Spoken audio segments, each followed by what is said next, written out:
This is Maribel, our Director of Case Management. Maribel, will you tell them what you do? Hello, my name is Maribel Becerra, Director of Case Management here at Children of the Night, and I do meet with our residents here at Children of the Night. I meet with them once a week, and I take care of their casework. Basically what we do is we meet once a week, and we go over appointments that are needed for the kids, everything from the dentist, the doctor, optometrist. We go over concerns, any questions the kids may have. I also work with the kids that are transitioning out to colleges or placements, and we go and I take them to tour any colleges that they may be interested in, independent living programs, other programs that they may need. Wow, that's amazing. One of the reasons I wanted to do this is because there seems to be a lot of stuff going on national news about the human trafficking component, but what they're doing is, from my perspective, is it's international, it's not local, it isn't a problem for America. I'd like you to tell me why you believe that's not the truth. Well, 30 years ago, when I was doing research on police reports filed by LAPD and Los Angeles County Sheriff's Department, and using that data with lawyers to sue the police departments for not arresting an equal number of customers of men, most of the prostitutes on the streets were 19. By 1979, when I was on the streets interviewing prostitutes, verifying what I was finding on the police reports, I was there and firsthand saw hundreds of children hit the streets, and the pimps ravage them and trap them in prostitution, and customers go crazy because they could justify that if children were left on the streets to fend for themselves, it would be okay to give them $40 even though sex was involved, because at least they were giving them money for food to eat and a place to stay, and a society that otherwise had discarded them. So you're saying that people are justifying the act of having sex with a child by saying, well, at least I'm feeding him in the process. Absolutely. Is that the twist that you're... Absolutely. I mean, that is a scary rationalization to me. Well, that was true in the 70s. And I think it's changed a little bit now. I think that there's an awful lot of hype around what they call human sex trafficking. I can barely say the words myself. We're talking about American children who are prostituting. The first generation of the contemporary American child prostitute problem occurred in the late 70s. The 80s was the second generation, and today we're seeing the third generation of children who are involved in prostitution and who have come from parents who prostituted. And the times have changed. In the early days, liberal policies said it was unfair to have the police arrest children for truancy, curfew, runaway, and it was not appropriate for the police to bring them into the station house if there was any possibility they could have eye contact with an adult offender, to where today children are arrested for sometimes just made-up crimes or held on material witness holds until they testify against pimps and then put back on the streets. They're being used effectively in your mind then to get the criminal prosecution, but not to their benefit. That's what it sounds like to me, to the child's benefit. I mean, if they're being held on a witness hold and not getting counseling, or are they? Or am I speaking out of turn? The FBI cross-country effort where they claim to rescue children from prostitution is a fraud that has been perpetuated on the American public, and I believe the legislature as well. There has been a lot of money appropriated to the FBI and law enforcement and the federal government, and what they really do in these cross-country sweeps is they identify 4 or 5 states. They take credit for the arrests done by local law enforcement.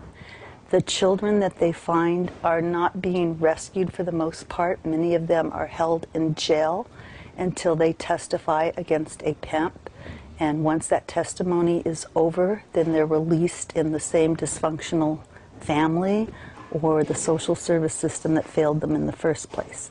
The money is being spent on law enforcement. Right now, today, I have a young lady who's in a federal prison, being held, waiting for the pimp to be sentenced by a federal judge. He's already pled guilty. She's getting no treatment, no help of any significance. She's been in jail since she's picked up New Year's Eve just because they want control of her. And another young lady, a 14-year-old girl who's being held in jail in a local not here in Los Angeles, but with a local police department in another state, who's been held for 3 weeks because they need her to testify against the pimp. And if the pimp goes in and continues his case, or his attorney continues his case, she'll be held until they're ready for her testimony. So his continuation is a continuation of her incarceration. That's a And really sad thing. sometimes children are spending more time in jail than the pimps who exploited them. So along with a lot of this, and I want to get back to that point of law enforcement in a bit, but along with a lot of what you're talking about, the hype, we're seeing a lot of organizations, and I won't even say running around, let's say going around the country doing seminars, claiming to be experts in something that I believe is a very precarious thing, having known you as long as I do. You've been at this, what, 30 years? Yes. There are a lot of do-gooders that claim to be doing positive things for these kids. What is your opinion of this late-blooming group of people that are out there trying to rescue children? It is a breeding ground for kidnappers and pedophiles. There's no one watching the people who claim to be helping their human sex trafficking victims, as I call them, American child prostitutes. There is no fingerprint requirements. There are no child abuse index requirements for the people who are claiming to go out and help these children, who are setting up websites and putting up their cell phones for children and parents to call.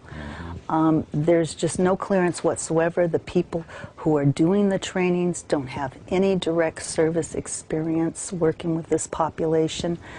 There's no one, and I've been to the big nonprofit agencies, and I've been to the Department of Justice and asked them to help me, because I can't supervise and monitor these people. I'm asked for endorsements all the time. I'm very careful who I endorse. Yeah. And well, I know you're very careful with who you associate with, period, which I can understand over the years that, you know, people want to get close, or they want to get some sort of personal fame or some other associated value out of being with you and around you. But these organizations, I mean, they're well-intentioned, but what is the old statement about the road to evil is paved with good intentions? I don't know that they're such good intentions. I think that many of them are people trying, this is a fashionable social problem.